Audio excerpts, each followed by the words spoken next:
Hello to you, my fellow reef fanatics. Welcome back to Craft Aquatic. I'm Matt G. Today I'm going to show you the new protein skimmer that I chose for the 120-gallon mixed reef. I'll walk you through the process of building and installing it while discussing the specifics of what I was looking for in a new skimmer, the reason I chose to upgrade, and why I think this may be the very last one I will ever purchase for this setup, and possibly any future reef tanks up to 500 gallons or more. So let's get to it.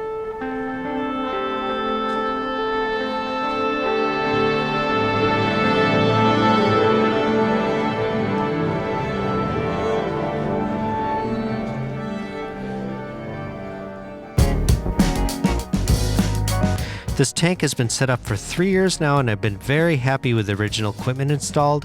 One of the best things you can do for a reef aquarium is leave it alone and stick to your maintenance schedule if everything is healthy, growing, and generally heading in the right direction. With that said, I put a good year of planning and thought into this build before even attempting to source the tank or build the stand. The filtration system is basic by mixed reef standards, incorporating an overflow that can house dual filter socks, the use of a carbon block placed in this area once a month, and GFO in a reactor. The phosphate levels hover around 0.01.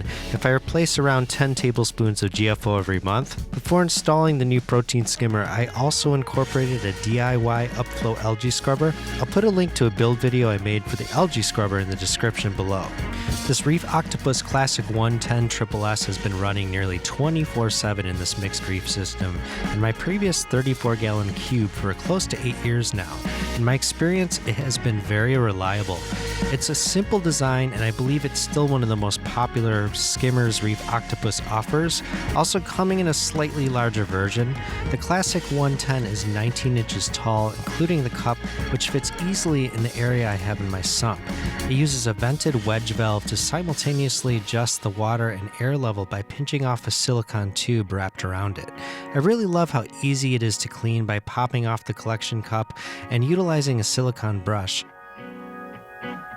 The SSS is rated for a heavy bioload of 90 gallons. My mixed reef is 120 gallons, but since I replace my filter socks and clean the skimmer thoroughly 2 times a week, I have been able to get away with running an undersized skimmer. You can see the skimmate produced by this unit is a bit wet. That is because I ran it at full throttle, being that it is an undersized skimmer for my system. All said, I have never had a skimmer that is this easy to maintain with the simple cleaning items that I already have laying around the house. So you may ask, why am I replacing the SSS if I'm so happy with it? Which I mostly am. Well, there are a list of reasons. Number one is I have never been satisfied with the wedge pipe adjustment. This skimmer has been very sensitive to slight water level variance. It often becomes necessary to make slight adjustments that are fiddly thing to get right with the PVC standpipe rather than a proper ball or gate valve. The space-saving skimmer does an excellent job of producing a reasonable amount of frothy foam, but the little Aquatrans pump is expensive to replace. It's starting to show its age and is not upgradable or interchangeable, so I'm stuck with the froth that its needle wheel impeller can produce. Since owning the skimmer, I have gone through 5 very expensive ceramic shafts, 3 needle wheel impellers, and most recently, the pump is not starting back up after a pause for feeding, unless I lift the entire skimmer out of the water. I do my best to purchase high-quality equipment and actually use it until it is no longer reliable. The Reef Octopus skimmer is still a high-quality unit, but after years of faithful service, it is time to move this particular skimmer into the backup closet and decide on what my next move will be. When deciding on a replacement, I had a list of must-have features for whatever I invested in next that went as follows. Number 1, had to have under a 10x10 footprint at a max height of 24 inches. Number 2, the ability to use any pump I want, AC or DC. Number 3, can handle 120-gallon heavy bioload. Number 4, something that would not be obsolete with hard-to-replace parts in a few years. Number 5, a skimmer that is expandable and low maintenance. And number 6, something that is reasonably quiet. After plenty of research, forum debates, comparing and contrasting, I decided to go with the unit I am unboxing here. This is the legendary Lifereef Svs3-24, which just goes to show that not all good things have to have catchy names. Actually, another very compelling reason I decided to go with this skimmer was not on my original list. Jeff, the owner of Lifereef, was a wealth of knowledge and literally sat on the phone with me for 2 hours to discuss my needs and some custom modifications modifications that would allow this high-power skimmer to fit within the footprint of my sump. That was something that felt nice and instilled confidence in dealing with any future issues I might have with this product. Here I want to get a little closer up and show you each piece that came with the SVS3-24 skimmer. You can choose from a list of custom colors. I chose the clear red and black. This cup is a thick, heavy-duty acrylic that simply exudes quality. All this stuff really does feel kind of special. Even the way it's packed, like an actual person took the time to check and double-check that each and every piece is included. I'm not yet exactly sure how all of these bits go together, but I will figure it out and will be showing you step-by-step later on in this video. Here we have the Venturi, which in the case of this skimmer is the sole method of producing foam. There are no needle wheels involved in building this unit, which is why you can use any high volume pump you choose. There's nothing wrong with using a needle wheel, but they do tend to make you reliant on the particular pump that comes with your skimmer. Lifereef has gone with more traditional approach of leaving out a brand specific pump, putting their focus and attention into high quality acrylic work rather than new pump design. The kit included a mag drive 9.5 bare minimum for the skimmer.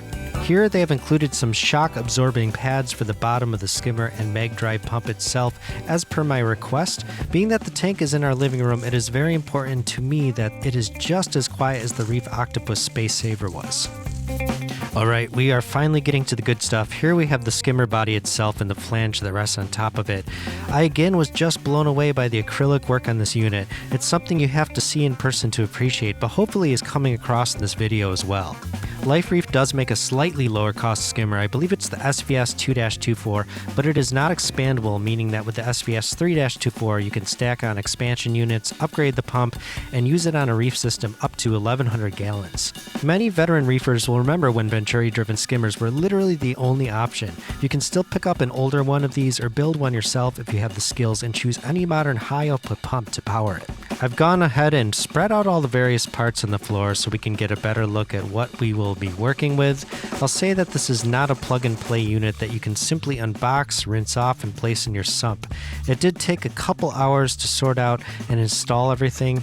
Anyone who watches this channel regularly will know that I enjoy the building process, and that is totally fine for me. But for those who don't, you may want to go with something else. When it comes down to it, it's about that list of what you are looking for in a skimmer. Nearly any high-end skimmer will produce results these days. This video is about what I chose, but obviously go with what works best for you. So let's get into the time lapse. I started by sticking the 6 isolation pads onto the bottom of the skimmer and the pump itself.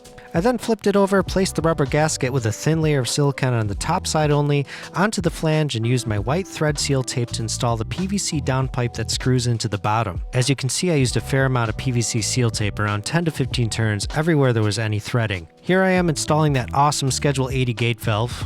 I'll pop the skimmer cup on and wrap some PVC seal tape around the skimmate drain. And this piece connects the skimmer cup to the Venturi to cleverly use the cup as a sort of muffler to quiet the hissing sound and to keep salt from clogging the narrow opening. It is very effective and has a quick release that makes the cup easy to remove. I'll cut the tubing to length and connect the mag drive to the PVC barb that hangs off the Venturi. I'm just going to position this rubber seal around the neck of the skimmer, place the collection cup back on top, and there you have it. Some pieces of reef equipment you really could just place on a shelf and enjoy them as if they were a beautiful sculpture. This is definitely one of those pieces of equipment. It's a shame that it will be tucked away in the sump. I can totally understand why some reefers have an open architecture when it comes to building a stand. If you are interested in seeing a full tour of this reef, I put a link to 2 videos in the description below. As mentioned, the skimmer section of my sump is a bit tight at around 12 by 10 and a max height of 28 inches. The base fit perfect, and Lifereef worked with me to reduce the overall height by including a slightly shorter skimmer cup. The turbulence this thing produces is just outrageous. The skimmer body design maximizes dwell time, and the Venturi is very efficient, producing foam with bubbles of varying sizes, so that I almost feel like I can see the thing grabbing the protein right out of the water. Referring to my list, one of the things that was most important to me was improved adjustability. I feel that just seeing a Schedule 80 gate valve included in this kit was enough to tell me how serious the skimmer is going to be. I was not mistaken. The gate valve is so smooth and allows for very fine adjustment to the water level and type of skimmate I want to produce. I was a bit concerned with how loud the skimmer would be, especially given the fact it is using an older style pump. So here's the deal with that. Skimmer noise mainly comes from three sources: the pump itself, aspirated air, and cabinet resonance. I've realized lately that I've had pretty good luck with noise in general, given my cabinet was built relatively dense and heavy. Most pumps do not actually produce noise that will emanate out of the water they are surrounded by, so vibration is the main culprit. Next is the problem of aspirated air, which has the potential to be quite annoying on a Venturi-driven skimmer. Lifereef seemed to deal with this using the aforementioned method of connecting the skimmer cup directly to the Venturi, effectively muffling that telltale high-frequency hissing sound while hydrating the Venturi, so it is very unlikely to ever require maintenance due to salt buildup. So far, I'm very impressed with this simple modification. With the cabinet doors closed and everything connected, there's really nothing to hear. With the skimmer cup disconnected, I am able to easily lift it in and out of the cabinet with one hand. Here the skimmer has literally just been installed, which is why there's no foam in the neck or skimmate in the collection cup. I just wanted to show you at this angle the clearance I'm able to get out of a high-performance skimmer like this in a relatively tight-fitting cabinet. Also, you can see how the skimmer cup drain hangs perfectly over the side of my sump. That was just a happy surprise. In action, the skimmer performed quite nicely within days of installing. To be clear, results will vary with any skimmer based on your water conditions. In Jeff's own words, begin quote, "Skimmers don't produce foam, they only provide the right conditions that allow the water to foam, provided the water's surface tension has not been compromised," end quote. In simple words, if there's nothing to skim, no bubbles. If there's something in the water affecting surface tension such as medication or the oils on your hands, you may experience too little or too much foam. I kept my hands out of the tank and fed as I normally do, and by day 4, the skimmer was well on its way to producing some well-structured foam. I have to say, it is very amusing to me how excited we as reefers can get over seemingly off-putting things like collecting the waste of our intake inhabitants. I've become accustomed to doing a bit less testing for input and output, basing many of my maintenance tasks on how much and what kind of foam is being produced once I become familiar with the personality of a new skimmer. In this footage, the skimmate is a bit tea-like, but the unit has since settled in, producing that tar-colored sludge I really strive for. So that's pretty much it for now. I hope you enjoyed this video outlining my personal experience with my now 3-month-old Lifereef skimmer. As other satisfied Lifereefers have stated, the worst thing about the Lifereef skimmers is how boring they are, since you basically set them and forget them. Just so you know, I bought this skimmer with my own money. This channel has no affiliation with Lifereef. It was in a mid to high-end price range, but well worth the investment, since I really do believe this is the last skimmer I may ever purchase for my main display tank. If you are interested in learning more about Lifereef products or skimmers in general, I'm going to put a link to some of the information on the Lifereef website in the description below. If you appreciate this kind of video, please hit the thumbs up and subscribe to Craft Aquatic. We have dozens more videos to check out and more interesting topics to come. See you on the next one.